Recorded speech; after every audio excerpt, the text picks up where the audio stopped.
Beograd će 10. i 11. oktobra biti domaćin 7. Evropskog i 1. Srpskog kongresa integrativne medicine, na kome će stručnjaci iz regiona, Evrope i sveta razmeniti najnovija saznanja o rezultatima u različitim oblastima lečenja, ali i spajanju klasične, odnosno zapadne, istočne i alternativne medicine.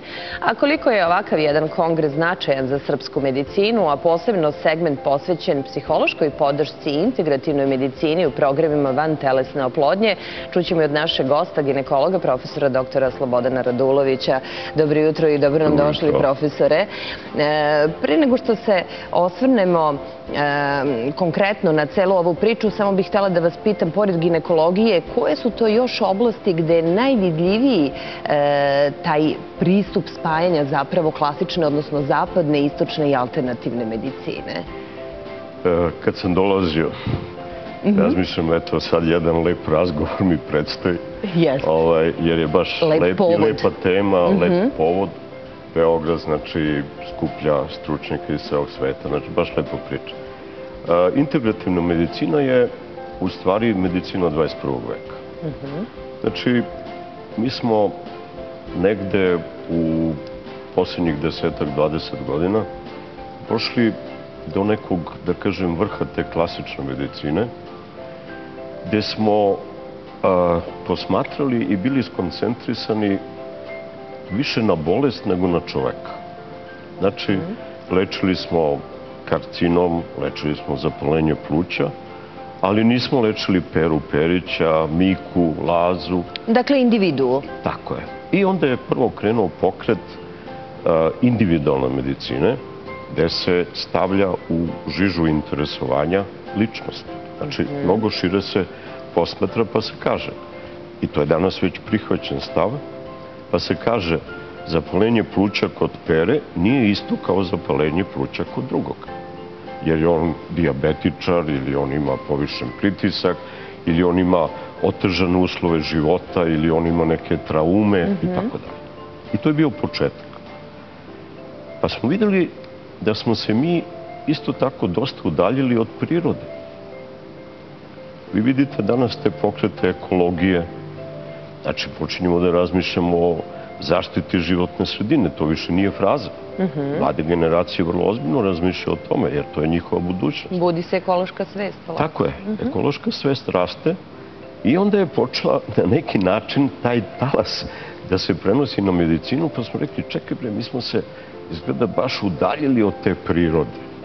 Zašto mi toliko negiramo te prirodne metode koje ljudi vekovima u Indiji, u Kini, u Evropi koriste vrlo uspešno.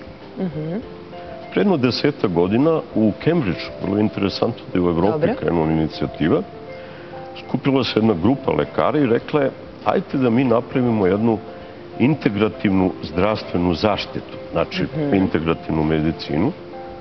Kako?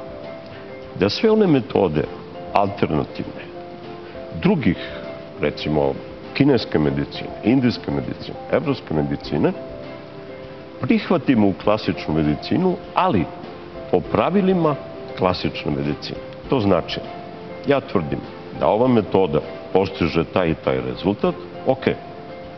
Ali moram da dokažem, kao što dokazujem novi lek da postiže uspeh ili nova metoda u klasičnoj medicini. Mora da prođe kroz ispitivanje hemijsko, kroz ispitivanje na pacijentima kliničko, kroz praksu, a tek kad dokažem po principima klasične medicine da to ima uspeha i da to stvarno može da se primenjuje, onda prihvatam tu metodu.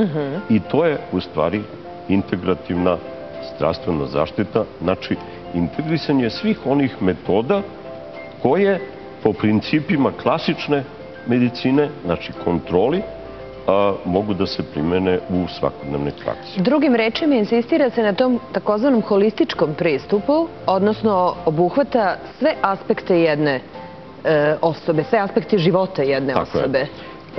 Znači, on je moj početak. Individua psiha, somatski deo, telo i šta? Okolina. Okolina u kojoj živi.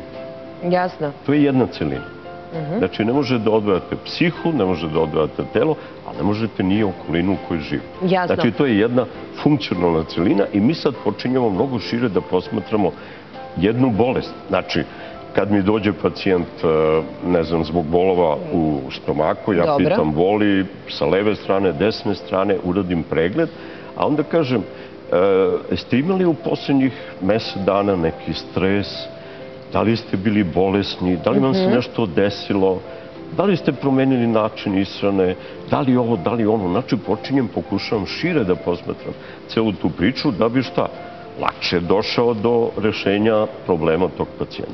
Da, i sada, koja je uloga te integrativne medicine, recimo u procesu vantelesne oplodnje? Vi ste neko ko primenjuje duži period integrativnu medicinu u oblasti reproduktivnog zdravlja. Uveli ste jedan čitav paket psihološke podrške u standardnu medicinsku proceduru. Šta podrazumeva takav jedan paket, recimo? Integrativna medicina se pokazala kao jako uspešna kod hroničnih stanja.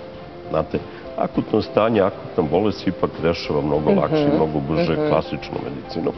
Ali hronična stanja, gde vi imate problem godinu dana, 2 godine, 3 godine, tu u stvari dolazi do boljih rezultata primjenom i integrativnih tih metoda lečenja. Sterilitet, vi znate da je šta? Jedno dugotrajno stanje.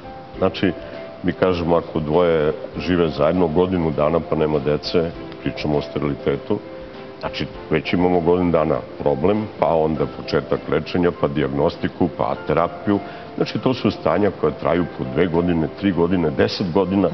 Znači nije retko da imate pacijente, bračni par koji 15 godina su u rešavanju tog svog problema steriliteta. Tu je, znači, ta integrativna medicina posebno značajna. Mi smo pre jedno 2 godine uveli posebno savjetovalište za integrativnu medicinu, gde su se pokazali prvi rezultati o kojima mi pričamo sad na ovome kongresu, znači iznećemo i mi naše rezultate, naše zaključke, gde smo počeli sa načinom ishrane. Možda deluje mnogo jednostavno, ali nije uopšte tako. Pokazalo se da neke supstance u organizmu vrlo povoljno deluju i kod muškarca i kod žene na reprodukciju. Znači, određeni vitamini, određeni minerali. I onda smo rekli, čekaj, a zašto mi hranom to ne bi unosili? Zašto mi ne bi promenili način ishrane kod pacijenta i unosili te supstance koje njemu trebaju i koje njemu pomažu, a ne da mu dajemo neke sintetske preparate i lekove. I to se pokazalo stvarno uspešno. Znači, uveli smo specifičnu ishranu, znači način specifične ishrane, posebno za muškarca, posebno za žene. Sljedeći korak je bilo otvaranje tog psihološke podrške, znači savjetovališta za psihološku podršku, gde o tome ne treba da pričam, to je toliko jasno, da svi ljudi koji su u jednom hroničnom stresu, a problem steriliteta, nemanja dece je sigurno hroničan stres, da njima treba ta psihološka podrška u smislu objašnjenja gde ljudi uče određene tehnike savladavanja stresa, kako da iziđu u trenucima depresije, kako da iziđu, da reše taj svoj problem i tako dalje. Znači, to je isto pokazalo odlične rezultate. I pre jedno godinu dana uveli smo akupunkturu. Vi imate eskalaciju stresa kod pacijentkinje, kod žene, neposredno pred vađenje tih jajnih ćelija. Jer to je, čekamo, dešava se i odjednom sad je stres, anestezija, sve ono što se dešava kod žene.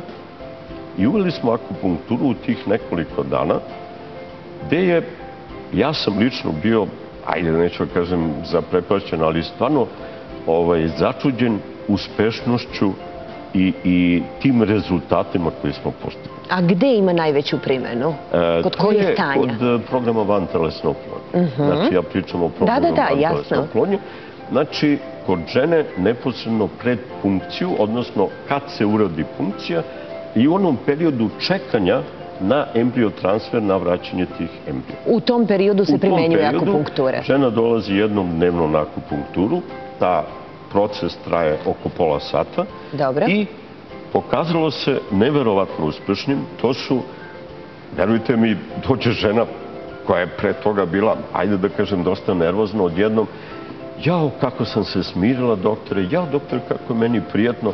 Znači, baš onako, ja nisam mogu da verujem, kažem, čekaj bre, da li je to moguće, međutim, danas sam je to rutina. Značajni rezultati. Znači, to je bila treća faza koju smo uveli i normalno sada planiramo posle ovog kongresa, kad budemo videli novine, kad budemo videli nova iskustva, ljudi koji sigurno tu duže rade nego mi ovde u Srbiji, da vidimo šta još možemo da to prihvatimo i da uvedemo u to naše savjetovanje. I da primenite. O svemu tome biće reči na ovom velikom evropskom i srpskom. 10. počinje u Beogradu, Evropski kongres, znači stvarno ljudi koji su uspeli da to organizuju, svaka im čast.